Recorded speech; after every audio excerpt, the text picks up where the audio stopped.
saying that's Knight Rider. If it weren't for Knight Rider, you would have never got Fast and Furious. All right, coming in at number three with a tie is the television show Angel and the Originals. Now, both television shows got 5 seasons. Both television shows have a lot of similarities. You look at Angel, you look at Klaus. Both are tormented individuals. Both characters never asked to be vampires. In Angel's case, he messed with a gypsy one too many times and got cursed with a soul and became a vampire with a soul. Then he met a prostitute, got bit, and became vampire and jealous. And became that vampire for 200 years that wanted to seek redemption and wanted to repent for his sins. On the other case, you have Klaus, who's half vampire, half werewolf, as Klaus Asley put it. I am some vampire. I got some wolf might. Call me the hybrid mate. I mean, both characters are interchangeable. I mean, everything Angel does, Klaus does. I mean, there are moments where if Angel experiences a moment of happiness, then he turns into his true self. With Klaus, he's like a narcissist that just happens to actually be good and bad at the same exact time. And if you just look at the elements of the show, if it weren't for Angel, there would have never been no originals. Because every character in every vampire show is a callback to the character of Angel. If you wanted to do a Rushmore of bad boy vampires, you probably say this Angel. You would probably say it's Klaus, Eric Nordman from True Blood, and then the father of the Rushmores would probably be Dracula, followed by Lestat. But what I'm saying is when you watch these shows, they have parallels. You know, they show a lot of Angel's past in the television show. You see a lot of past of Klaus and Rebecca and Elijah and the Originals. Both shows got 5 seasons. Both shows had Apocalypse. Both shows had 2 sets of vampires, Angel and Spike. You look on the Originals, it's always Klaus and Elijah, right? Brothers, right? And you look at Angel and Spike. Just imagine if you made a comic book called Angel and Spike versus Klaus and Elijah. That'd be a badass tag team. Both characters were spin-offs of big television shows. Angel came from Buffy the Vampire Slayer and got his own show and ran for 5 seasons. Should have got season 6. Got a season 6 and 7 in comic book form. The Originals is a spin-off of Vampire Diaries. Ran for 5 seasons. The Originals should have got a season 6 and a season 7. You see the comparisons, don't you? You see why they're tied on the same list, right? So I like both shows. I like the characters. I like the stories, the backstories. One can't, one's immortal. The other one happens to have a soul, but he fights. And both characters actually fall in love with women that they can't have. I mean, that's the one big comparison between Angel and Klaus. Angel can't get Buffy. Klaus can't get Caroline. You see the similarities, right? You see the resemblance, right? Now you get to number 2. It's tied. Supernatural and The Walking Dead. Now, these are 2 of the longest running shows, okay? Supernatural's been on for 12 to 13 seasons. Everybody loves the television show Supernatural. I don't know anyone who has not watched this show. This show was on when I was out of high school and just got into college. And when I got my first job, my second job, it was still on television because of the popularity. You got Dean Chester, Sam Chester, the Chester brothers. And the fact that they fight supernatural infestation, vampires, werewolves, demons, aliens, angels, the concept of good and evil, right and wrong, good and bad.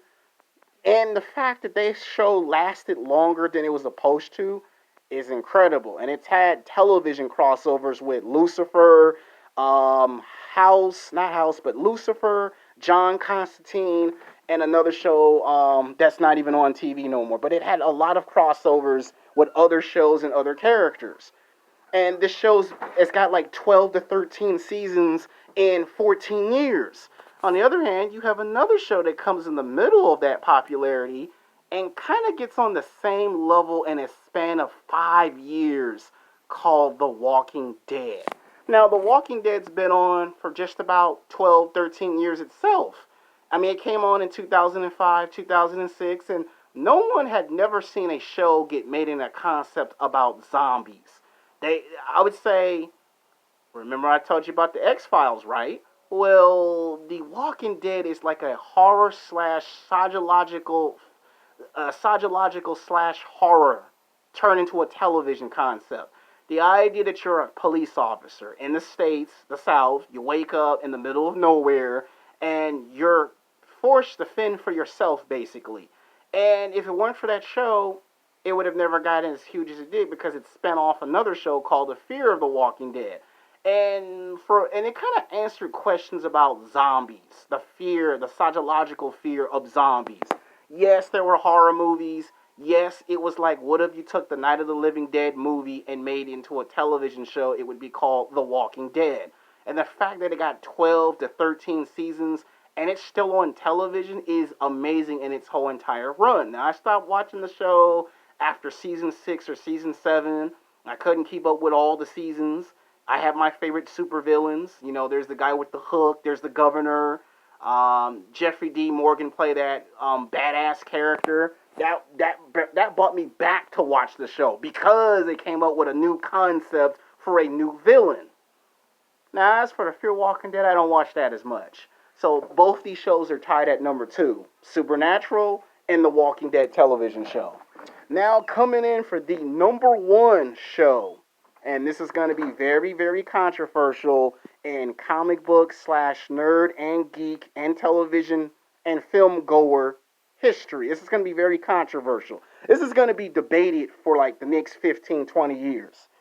At number one, the Power Rangers tied with Buffy the Vampire Slayer. Two of the biggest badass television shows of the 1990s and the 2000s. For almost a decade, nobody had never seen what Power Rangers was. It dominated television cable airwaves.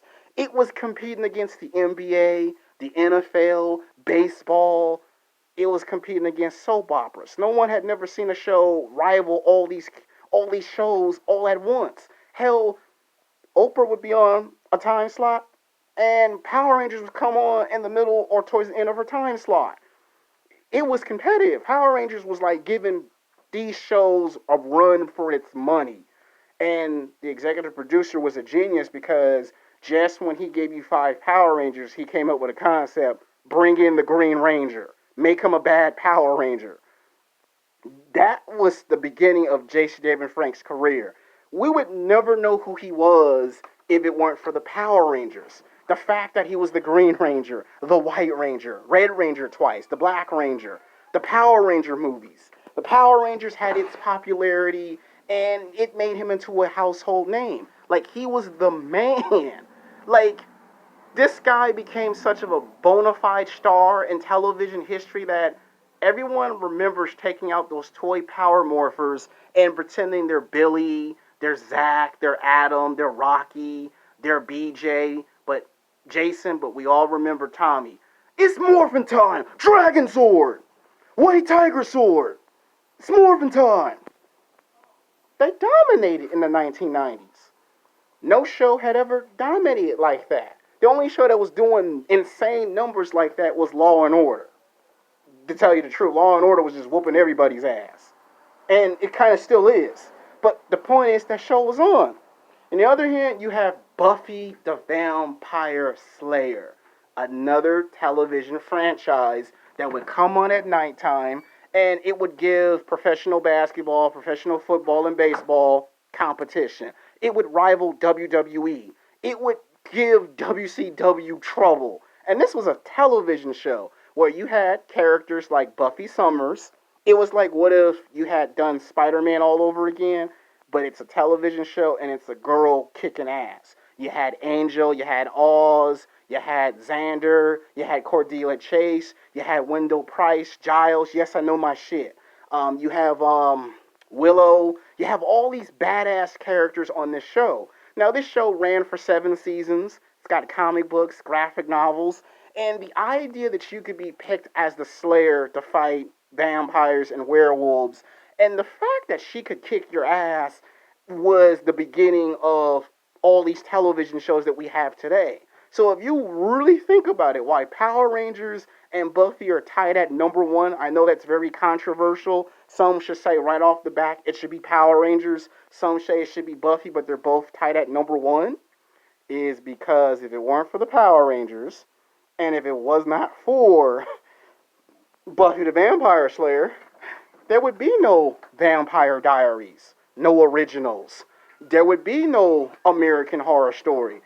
None of these shows that I put on this list would have never came if it weren't for the Power Rangers, because there would be Power Ranger spin-offs that would come after.